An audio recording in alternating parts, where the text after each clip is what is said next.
اپنے اپنے صغیرہ کبیرہ گناہوں کی معافی کے لیے صلوات پڑھیں مدعو شروع۔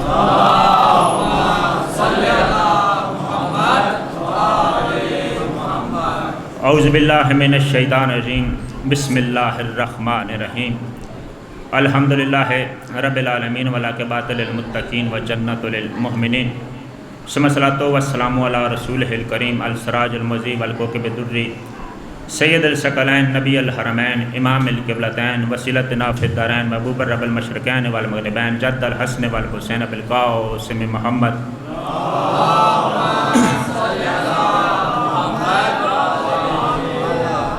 ثم الصلاۃ والسلام علی خلیفۃ الرسول و وصی الرسول و ولی الرسول و وزیر الرسول و مشیر الرسول وبعدی وارث حجت رسول، وارث عطرت رسول، وارث امت رسول، وارث علم رسول، وارث ممر رسول وزوج البنت رسول۔ اما بعد، قال حق سبحانہ فی کتابہ المبین وہو اصدق القائلین وقولہ الحق، بسم اللہ الرحمن الرحیم، یا ایھا الذین آمنوا کتب علیکم الصیام کما کتب علی الذین من قبلکم لعلکم تتقون۔ صلوات پڑھیں سارے مل۔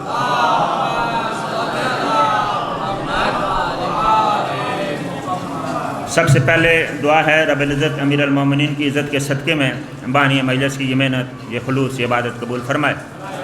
آپ سب جتنے قدم چل کے آئے ہیں مولا قدم قدم عبادت شمار فرمائے۔ مومنین و مومنات جہاں کہیں آباد ہیں، دعا ہے امام زمانہ ان کی حفاظت فرمائیں۔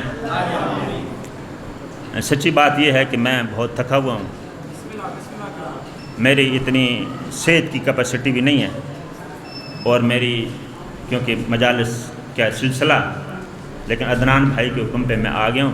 قبلہ کی صحت و سلامتی کے لیے صلوات۔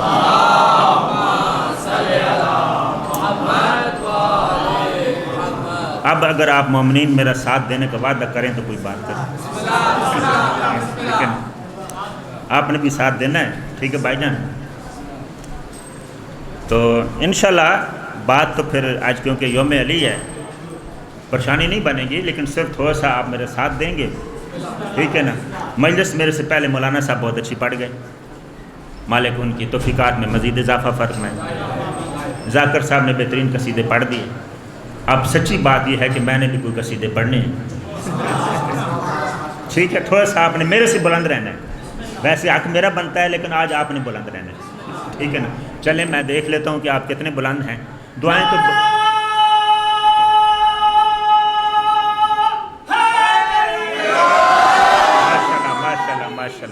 ماشاءاللہ دعائیں تو بہت ساری ہیں نا، میں ایک دعا ایسی کرا دیتا ہوں، آج قبول نہیں ہوگی تو پھر قبول کس دن ہوگی؟ دعائی میں ایسی کرانے لگا ہوں، بس میں نے بات شروع کر دی ہے، جتنی میری تھکاوٹ تھی میں نے چھوڑ دی ہے۔ میں کوشش پوری کروں گا کہ انشاءاللہ مجلس اپنے مقام پہ پہنچے۔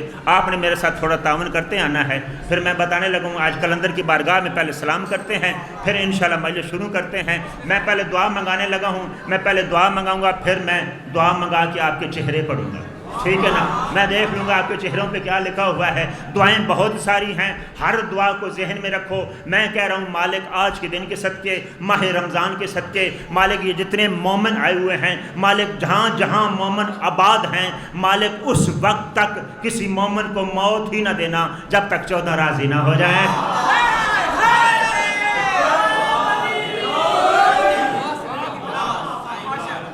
جملہ میں چھوڑنے لگا تھا، لیکن کیونکہ یوم علی ہے اس وجہ سے میں پڑھنے لگا ہوں۔ علامہ حسین بخش جاڑا فرماتے ہیں، کتاب کا نام گلزار خطابت ہے، امام زمانہ کی قسم ہے میں نقطے کا بھی اضافہ نہیں کرنے لگا۔ ٹھیک توجہ ہے نا؟ نقطے کا بھی اضافہ میں نہیں کرنے لگا، توجہ آپ نے پوری رکھنی ہے۔ علامہ حسین بخش جاڑا فرماتے ہیں، انسان کی ہزاروں برس زندگی ہو، کتنی جی؟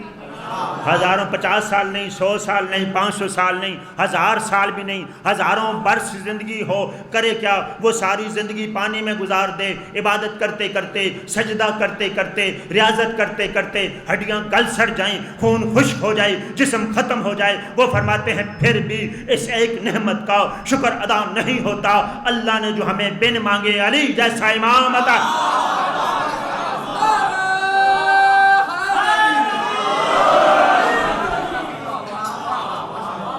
آپ پھر میں بتاؤں اس دروازے کی عظمت کیا ہے۔ میرا دل ہے کہ سارے سندھ والوں کو نہ لے جاؤں کلندر کے دربار پہ. چلیں پھر تیاری کریں. آپ ساتھ ہیں بھائی جان؟ آپ ساتھ ہیں نا؟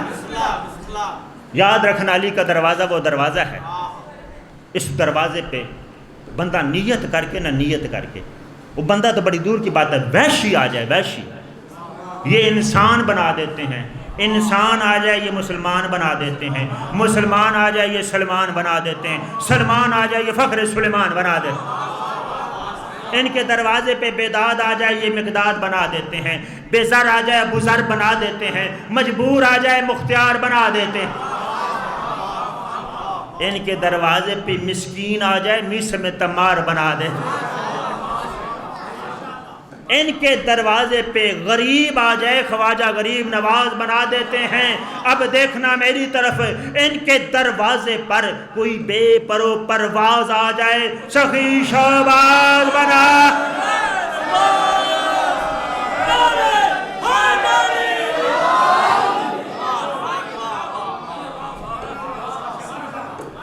دو اور بول دوں جملے، دو صرف اور بول دوں، دو. پھر تو رات لگی رہیں گے، جملے پڑھتے رہیں گے، دروازہ اتنا بڑا ہے.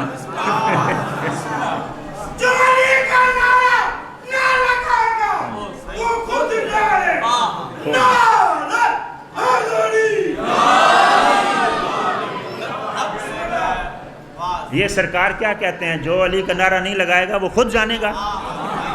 وہ خود جائے گا کہاں؟ محمد وآل محمد صلوات.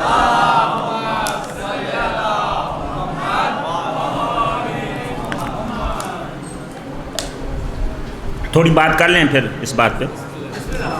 علی کا جو نعرہ نہیں لگائے گا وہ خود جانے ہیں. بڑے سیانے ہیں،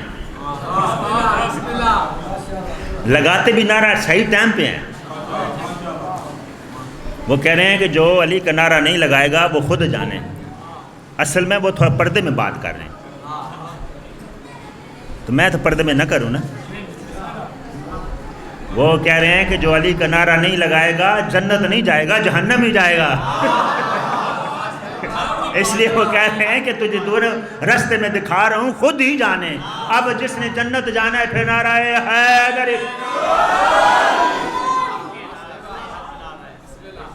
ویسے میں نے کہا نا دو جملے اور پڑھنے نا. ویسے اندازہ کر کتنا کریم ہے علی.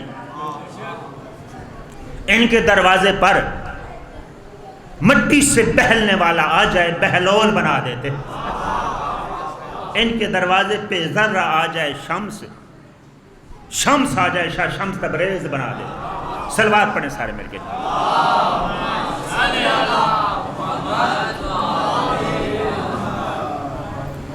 بس دو باتیں اور کرنی ہیں جی، اور انشاءاللہ جملہ مسائب کا.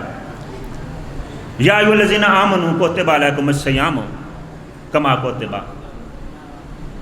دوسرا پارہ ہے، آیت نمبر 183 ہے. اللہ فرما رہا ہے اے ایمان والو روزے تم پر لکھ دیے گئے ہیں، روزے تم پر فرض کیے گئے ہیں جیسے کہ پہلی قوموں پر فرض تھے، تاکہ تم متقی بن جاؤ.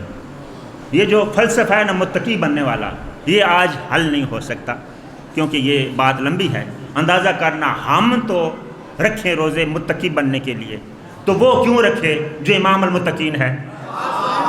ٹھیک ہے نا. تو اس بات کو آج ہم نہیں چھیڑتے، اس بات کو پھر کبھی چھیڑیں گے. لیکن اس بات کو ذرا دیکھتے ہیں کہ اللہ کہہ رہا ہے اے ایمان والو روزے تم پر فرض کیے گئے ہیں. ذرا اس بات کو تو دیکھ لیں نا. یہ دیکھیں سارے روزے دار بیٹھے ہیں نا. ٹھیک، اس پہ بھی آگے چل کے بات کرتے ہیں، لیکن پہلے ذرا آرام سے اس بات کو سمجھتے ہیں کہ اے ایمان والو روزے تم پر فرض کیے گئے ہیں. اس کا مطلب ہے کہ روزے ایمان والوں پر فرض کیے گئے، ایمان والوں پر فرض ہیں. ٹھیک ہے. دیکھیں اگر سکول میں نام انٹر نہ ہونا تو بچے پہ تو یونیفارم ہی لاگو نہیں ہوتا. یونیفارم پولیس والوں کا وہ پہنے گا جو پولیس میں بھرتی ہے، موٹر وے کا یونیفارم وہ پہنے گا جس کا نام وہاں پہ لکھا ہوا ہے، سکول کا یونیفارم وہ پہنے گا جو سکول میں داخل ہے، روزے وہ رکھے گا جو ایمان والا ہے. اب دیکھنا یہ پڑے گا بھائی ایمان والا کون ہے. بھائی یہ بھی تو دیکھنا ہے نا کہ ایمان والا کون ہے. اب میں آپ کو کہوں کہ بھائی آپ بتائیں تو آپ کی تو اپنی کیٹیگری ہے نا, تو میں مولوی ہوں تو میری اپنی کیٹیگری ہے, تو نہ میری چلنی ہے نہ آپ کی چلنی ہے, چلنی صرف رسول کی ہے. ٹھیک ہے نا. اس بندے کی قبر مل جائے میں ضرور جا کے اسے سلام کروں. میں بہت جلدی کر رہا ہوں, میں نے ایک جملہ فضائل علی کا بھی پڑھنا ہے. ابھی روزہ پھر افطاری پڑھنے لگا ہوں, پہلے روزہ پڑھنے لگا ہوں پھر افطاری پڑھنے لگا ہوں. ٹھیک ہے بھائی, بندے کو سلام ہے. اس بندے نے جا کے رسول سے پوچھ لیا, اس نے کہا یا رسول اللہ آپ موجود ہیں, آپ ہمیں بتا دیتے ہیں, آپ کو تو پتہ ہوتا ہے نا کہ یہ ایمان والا ہے یہ منافق ہے, کل آپ نہیں ہوں گے تو ہمیں کیسے پتہ چلے گا ایمان والا کون ہے منافق کون ہے؟ توجہ ہے تو پھر بات کروں جی. فرمایا جی یا رسول اللہ جب آپ نہیں ہوں گے ہمیں پتہ کیسے چلے گا کہ ایمان والا کون ہے, مومن کون ہے, منافق کون ہے؟ کہتا ہے یا رسول اللہ آپ ہمیں بتا دیں, کوئی نشانی بتا جائیں کہ ایمان والا ہوتا کون ہے. رسول نے مسکرا کے فرمایا اے بندہ خدا یاد رکھنا, ایمان والا وہی ہوتا ہے جس کے دل میں علی ہوتا ہے.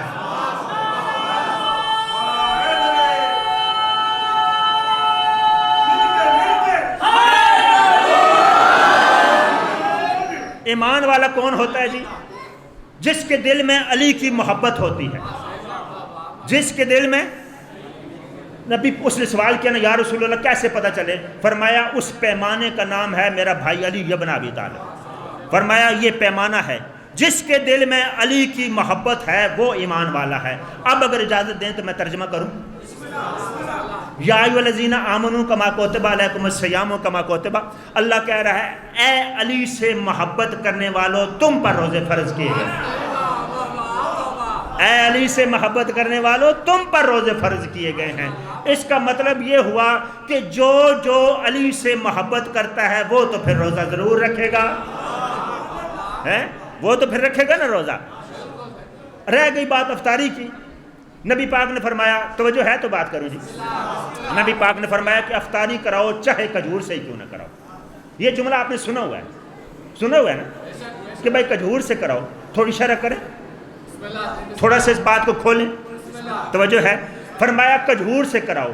اب آپ نے دیکھنا ہے کھجور کا اجر کتنا ہے, پھر اس سے آپ نے اندازہ لگانا ہے کہ آج بانی نے یہ 3 دن سے مجلس چل رہی ہے, یہاں افطاری بھی ہو رہی ہے, لنگر نیاز بھی ہو رہا ہے.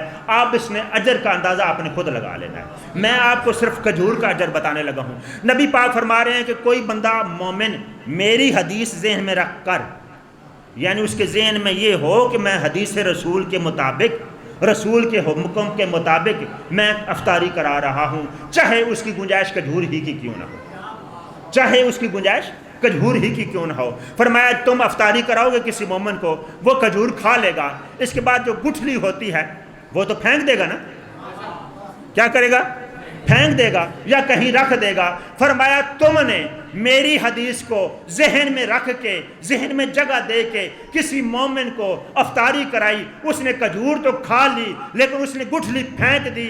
رسول فرما رہے ہیں میں محمد کہہ رہا ہوں, اس نے جو وہ گٹھلی پھینکی ہے اس کے بدلے میں افطاری کرانے والے کے نامہ اعمال میں احد پہاڑ جتنا ثواب لکھا جائے گا.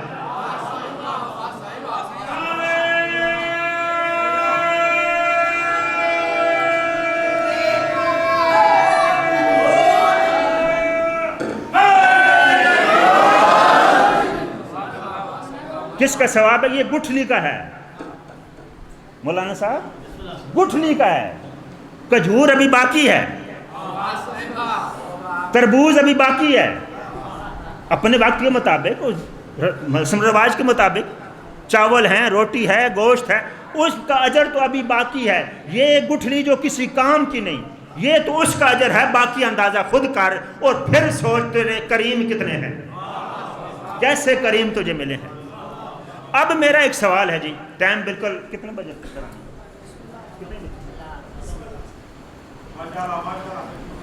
اب میرا سوال ہے جی, چلیں جی ایک جملہ فضائل علی کا بھی پڑھ دوں, ٹھیک ہے نا. روزہ ہو گیا, افطاری ہو گئی, ایک جملہ پڑھتے ہیں. اب میرا سوال ہے کہ کوئی روزے بھی رکھے, یعنی یہ تو افطاری کا اجر تو آپ کے ذہن میں آ گیا نا, خاندان سمیت روزے رکھے. ابھی آپ سارے نے علی کا ذکر سنا ہوا ہے, سارے پہنچ جائیں گے. میں آیت بعد میں پڑھنے لگا ہوں, پہلے بات کرنے لگا ہوں.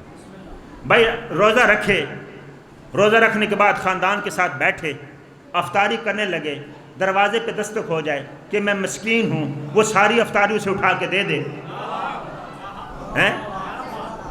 دوسرے دن کرنے لگے، پھر اسی طرح روزہ رکھے، مزدوری بھی کرے، مزدوری کر کے جو لے کے گھر آئے، گھر والے آٹا بنائیں، روٹی بنائیں، افطاری کرنے لگیں، بچوں سمیت، چھوٹے بچے بھی موجود ہوں، دروازے پہ دستک ہو جائے، میں یتیم ہوں، اپنی افطاری ساری دے دے، تیسرے دن اسیر کو افطاری دے دے۔ اب مجھے بتا، سارے برابر ہیں؟ اس بندے کا کوئی مقام ہے یا کوئی نہیں؟ اب اگر آپ کہیں تو پھر آیت پڑھوں، سورہ دہر ہے، آیت نمبر 8 ہے، وَيُطْعِمُونَ الطَّعَامَ عَلَىٰ حُبِّهِ مِسْكِينًا وَيَتِيمًا وَأَسِيرًا۔ یہ تو وہ ہیں جو اللہ کی محبت میں مسکین کو بھی کھانا کھلاتے ہیں، اسیر کو بھی کھانا کھلاتے ہیں، یتیم کو بھی کھانا کھلاتے ہیں۔ 5 منٹ کے اندر میں نے فضائل پڑھ دینا ہے۔ ہوا کیا تھا؟ حسنین بیمار ہوئے تھے، حسن اور حسین بیمار ہوئے تھے۔ یاد رکھنا، یہ بیمار نہیں ہوتے، یہ ہماری ہدایت کے لیے ہوتے ہیں۔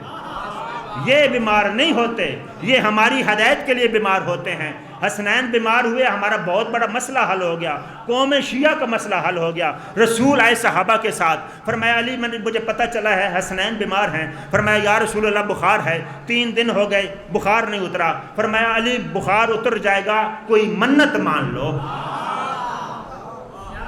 منت ہم نے شروع نہیں کی، رسول نے شروع کرائی ہے اور علی سے کرائی ہے۔ فرمایا 3 روزوں کی منت مان لو، بخار اتر گیا جی۔ 3 روزے رکھ لیے۔ کس کس نے؟ علی نے، بطول نے، حسنین نے، بی بی فضا نے۔ ذہن میں آ گیا جی؟ ان 5 نے روزے رکھے۔ میرا ایک سوال ہے، میں نے کہا یا رسول اللہ، علی نے بھی رکھ لیا، بطول نے بھی روزہ رکھ لیا، بی بی فضا نے بھی رکھ لیا، حسنین نے بھی روزہ رکھ لیا، آپ نے روزہ کیوں نہیں رکھا؟ بھائی رسول نے روزہ کیوں نہیں رکھا؟ رسول فرماتے ہیں علی کا چہرہ دیکھنا عبادت ہے، علی کا ذکر عبادت ہے، علی کی محبت عبادت ہے۔ رسول نے یہ کیوں نہیں کہا میرا چہرہ دیکھنا عبادت ہے؟ تھوڑا سا بولو تو پھر جملہ دوں۔ بھائی رسول کا حق تھا نا، رسول کہتے کہ بھائی میرا چہرہ دیکھنا عبادت ہے، نہ روزہ رکھا نہ اپنا چہرہ عبادت کہا۔ وجہ کیا تھی؟ وجہ بڑی پیاری تھی۔ لوگ کہتے ہیں غیب کا علم نہیں جانتے تھے۔ فرمایا میں اپنے کلمہ گو کو جانتا ہوں، میں اپنے امتیوں کو جانتا ہوں، مجھے پتہ ہے کئی ایسے ہوں گے جو صرف میرے ہوں گے، ان کے نہیں ہوں گے، جو میرے تو ہوں گے لیکن ان کے نہیں ہوں گے۔ رہ گئی ان کی بات، فرمایا ان کا کوئی ماتمی ایسا نہیں ہوگا جو ان کا ہو اور میرا نہ ہو۔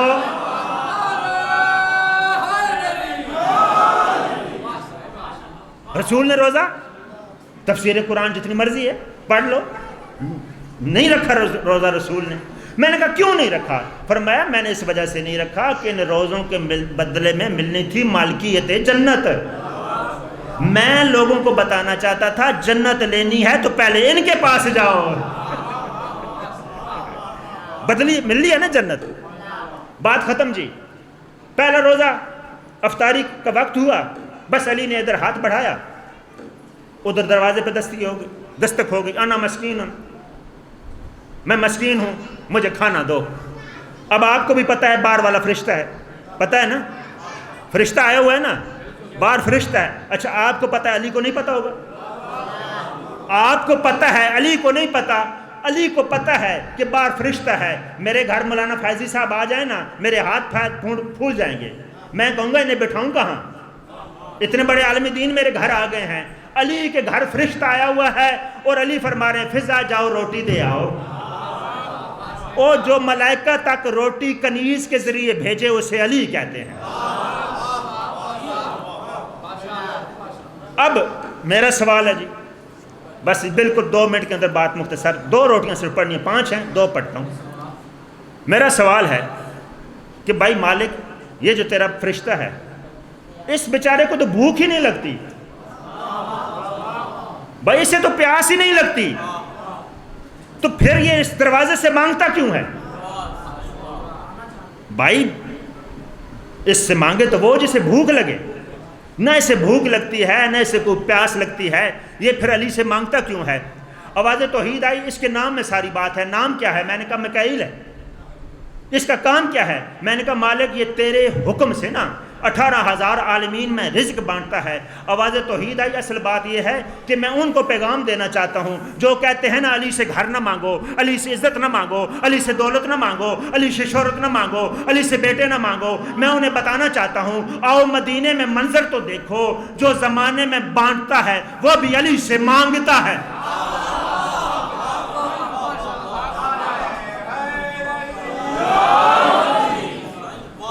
جو زمان کے ساتھ دل بولا، کے ساتھ دل بولا، نعرہ حیدری۔ آخری جملہ جی مسئلہ، آخری جملہ فضائل کا۔ بس روٹی لے کے بی بی بطول فضا جانے لگی نا، بطول کی آواز آئی، فرمایا فضا بہن ٹھیک ہے، میرا سردار علی ممبر پہ بیٹھتا ہے، انگلی گھماتا ہے، کائنات کو روٹی تقسیم کر دیتا ہے، لیکن اپنے حصے کی روٹی تو مجھ سے مانگتا ہے نا۔ اور وہ جو باہر دروازے پہ آیا وہ صرف علی سے مانگنے نہیں آیا، مجھ سے بھی مانگنے آیا، یہ میری روٹی بھی لے جا۔ مولا علی ممبر پہ ہوتے، آخری جملہ جی فضائل کا، ممبر پہ ہوتے تھے، انگلی گھماتے، بندہ کھڑا ہو گیا، یا علی آپ نے خطبے کے دوران انگلی گھمائی تھی، کیا کیا تھا؟ فرمایا رزق تقسیم کیا تھا، رزق تقسیم کیا تھا۔ اور فرمایا جو رزق تقسیم کیا ہے نا ان کی حاجت کے مطابق کیا ہے، جنات کو جنات کے مطابق دیا ہے، جانوروں کو جانوروں کے مطابق دیا ہے، انسانوں کو انسانوں کے مطابق دیا ہے۔ اس نے دل میں سوچا کل بھی تو آنی ہے نا، وہ باہر گیا، اس نے باہر سے کوئی جانور دیکھا، ایک چونٹی، اس نے اپنی ڈبیا میں بند کی، ڈبیا میں بند کر کے جیب میں رکھ کے دوسرے دن آ گیا۔ بس مولا نے خطبہ شروع کیا، وہ کھڑا ہو گیا، اس نے کہا یا علی کیا کیا؟ فرمایا وہی کیا جو کل کیا تھا، میں نے رزق تقسیم کیا ہے۔ اس نے کہا یا علی آپ نے کل بھی رزق تقسیم کیا، آج بھی رزق تقسیم کیا، یا علی دیکھ لیں کوئی رہ نہ گیا ہو۔ علی فرماتے ہیں میں نے دیکھ لیا ہے، تو بھی ڈبیا کھول کے دیکھ لے۔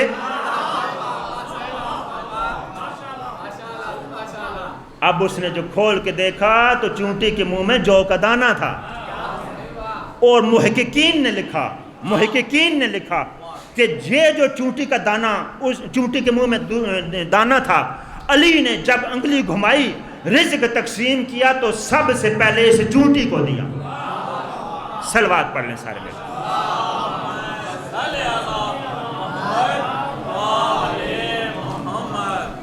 بس عزادارو، آج کا دن کسی ذاکر کا محتاج نہیں۔ میں آپ سب سے درخواست کروں گا کہ آج آپ نے اپنے اوپر خود مصائب طاری کرنا ہے، میں نے بس بہانہ بننا ہے آپ کے سامنے۔ آج دیکھو، اندازہ کرو یہ دن کتنا بڑا دن ہے۔ میدان کربلا میں سجاد یتیم ہوا ہے، آج حسین یتیم ہو گئے۔ ہائے کرتے ہائے بلند کر کے کرنی، ہائے کرتے ہوئے شرمانا نہیں، ٹھیک ہے نا؟ میں نے پہلے بتایا ہے کہ میں تھکا ہوا ہوں، آپ نے میرا ساتھ دینا ہے، فضائل میں آپ نے ساتھ دیا ہے، مصائب میں نے آپ نے میرا ساتھ نہیں دینا۔ ذہن میں رکھنا تیرا مصائب سننے کے لیے علی کی بیٹیاں آئی ہوئی ہیں، شام سے زینب آئی ہوئی ہے، ملکہ شام آئی ہوئی ہے۔ عزاداروں میں نے زیادہ نہیں پڑھنا، بس آپ نے تھوڑا سا ماحول بنانا ہے، آپ نے ہائے بلند کرنی ہے، میں نے تابوت برآمد کرا دینا ہے، ماتم شروع کرا دینا ہے۔ عزاداروں یہ جو رمضان گزرا ہے نا علی پہ بڑا مشکل گزرا ہے۔ صاحب کتاب لکھتے ہیں علی روز رات کو اٹھ کے کبھی حسین کا چہرہ دیکھتے، کبھی ہائے کرتا ہے، کبھی حسن کا چہرہ دیکھتے، کبھی حسین کا چہرہ دیکھتے۔ عزاداروں کبھی عباس کی کلائیاں چومتے، کبھی عباس کے بازو چومتے، کبھی زینب کا ماتھا چومتے، کبھی چوم کے واپس آ جاتے۔ علامہ باقر مجلسی نے لکھا ایک رات علی نے عالیہ کا چہرہ چوما، علی کی آنکھیں نہیں ساون کے بادل بن گئے۔ ہائے کرتا، ہائے پہ شرم نہیں ہے بچہ، ہائے کرتے ہو، آپ نے ساتھ میرے مل جانا۔ علی کی آنکھیں نہیں ساون کے بادل بن گئے، عالیہ کے چہرے پہ علی کے آنسو گرے۔ بابا کو گلے سے لگایا، فرمایا بابا کیا ہوا؟ فرمایا زینب میرے بعد زمانہ آنکھیں پھیر لے گا، تمہیں شام کے سفر، کوفہ کے سفر کرنے ہوں گے۔ عزاداروں بس 18 سفر کی صبح کو میرے مولا علی نے صحابہ کرام کو تبلیغ دین کی۔ اس کے بعد مولا مسجد میں تشریف فرما تھے، اتنے میں محلہ بنو ہاشم کا ایک بچہ آیا، اس نے آ کے میرے مولا کے کان میں کوئی بات کی، عزاداروں میرے مولا کا چہرے کا رنگ تبدیل ہو گیا، آسمان کی طرف دیکھ کے علی فرماتے ہیں قالوا انا للہ و انا الیہ راجعون۔ حسن آگے بڑھے، بابا کیا ہوا؟ فرمایا حسن بیٹا کلثوم کے گھر سے پیغام آیا ہے کہ آج شام کی افطاری میرے گھر ہے، بس حسن سب کو کہو کہ آج کلثوم کے گھر میں آ جائیں، افطاری سارے مل کے کریں گے۔ عزاداروں بس بی بی کلثوم کے گھر میں تمام بنو ہاشم شام کو آ گئے۔ علی مسند پہ بیٹھے، ایک طرف حسن بیٹھے، ایک طرف حسین بیٹھے۔ عزاداروں تھوڑی دیر گزری تھی کہ علی کی آنکھیں نہیں ساون کے بادل، علی نے رونا شروع کیا۔ حسن کہتے ہیں بابا کیا ہوا، روتے کیوں ہیں؟ علی فرماتے ہیں حسن سارے جو آئے ہو، میرا عباس کہاں ہے؟ عزاداروں بس عباس کا نام آیا، حسن رونا شروع ہو گئے۔ حسن کہتے ہیں بابا میں نے آپ کا پیغام دیا تھا، مجھے سلام کر کے غازی کہتا ہے مولا سرداروں میں نوکر کا کیا کام، آپ ہائے کرتا نہ ہائے کرتا، ہائے بلند کر، آپ افطاری کرنا میں پہرا دوں گا۔ عزاداروں علی فرماتے ہیں حسن جاؤ عباس کو بلا کے لاؤ۔ اب حسن آئے تو قیامت کا منظر ہے، عباس کی دستار کھل کے گلے میں ہے، نیام سے تلوار نکالی ہوئی ہے، آسمان کی طرف دیکھ کے کہہ رہے ہیں میرے اللہ آج میرے سردار اکٹھے ہیں، دشمن زمانہ ہے، غازی کی لاج رکھ لینا۔ بس عزاداروں غازی آئے، غازی کی کوشش تھی میں کسی کونے میں بیٹھوں۔ حسین کہتے ہیں نہیں عباس تو میرے پاس آ کے میرے پاس بیٹھ۔ عباس حسین کے پاس بیٹھے۔ علی فرماتے ہیں کلثوم بیٹا آپ کو پتہ ہے نا عرب کا رواج ہے، میزبان کا کام ہے، مہمان مشکل رات گزری ہے۔ علی آدھی آدھی رات کو صحن میں آگے آسمان کی طرف دیکھ کے کہتے تھے میرے جدہ نے رات تو یہی بتائی تھی، بس یہی آخری رات ہے علی کی۔ صبح سحری کے وقت جانے لگے نا مسجد، بس تیسرے قدم پہ تھے، پیچھے سے کسی بیٹی کی آواز آئی بابا۔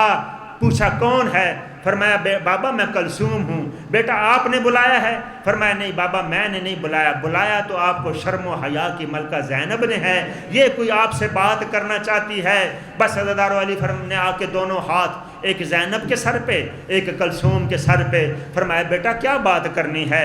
بی بی زینب کی آواز آئی بابا جان آج آپ تھوڑا وقت سے پہلے جا رہے ہیں، بابا کیا ممکن ہے آج آپ گھر پہ رہ جائیں اور حسن آپ کی جگہ نماز پڑھا دیں؟ بابا میرے ایک لمحے کے لیے آنکھ لگی تھی، ماں بطول خواب میں آئی تھی، بال کھلے ہوئے تھے، سر سے چادر اتری ہوئی تھی۔ علی فرماتے ہیں زینب بیٹا میں گھر نہیں رک سکتا، آج میری مجبوری ہے۔ ہائے میرے اللہ کتنا کریم ہے علی، بابا کون سی مجبوری ہے؟ علی رو کے فرماتے ہیں بیٹا زینب آج مسجد میں کوئی نیا نمازی آیا ہے، میرا انتظار کر رہا ہے۔ بس عزادارو علی آئے گلدستہ اذان پہ، علی نے اذان کہی، علی کی آواز آئی اللہ اکبر۔ عزادارو دو اذانیں علی کی بیٹی نے بڑی مشکل سنی ہیں، ایک علی کی اذان کوفے میں، دوسری علی اکبر کی اذان کربلا میں۔ ادھر کربلا میں اکبر نے اذان شروع کی تھی، عالیہ کی آواز آئی تھی اما سبحان ربی جلال و بحمدہ، سبحان ربی جلال و بحمدہ۔ بس عزادارو علی کے بیٹے مختلف مسجدوں میں تھے، آئے آگے علی کو سنبھالا، ایک گرم چادر میں لے کے جا رہے تھے، رونے کی آوازیں تھیں۔ علی تھوڑی دیر کے لیے غش میں آئے، آنکھ کھلی، دیکھا گھر قریب ہے، اشارہ کر کے کہا حسن یہ روکو، رک گئے۔ فرمایا میرے صحابہ میں علی تمہارا شکریہ ادا کرتا ہوں، واپس چلے جاؤ۔ ساسا بن سبحان نے قدموں پہ سر رکھا، کہتا ہے مولا یہ کیسے ہو سکتا ہے؟ آخری جملہ ماتم علی۔ بس ساسا کہتا ہے مولا یہ کیسے ہو سکتا ہے آپ کو ہم اس حالت میں چھوڑ کے چلے جائیں؟ فرمایا نہیں ساسا میری مجبوری ہے، تمہیں جانا ہوگا۔ مولا کیسی مجبوری؟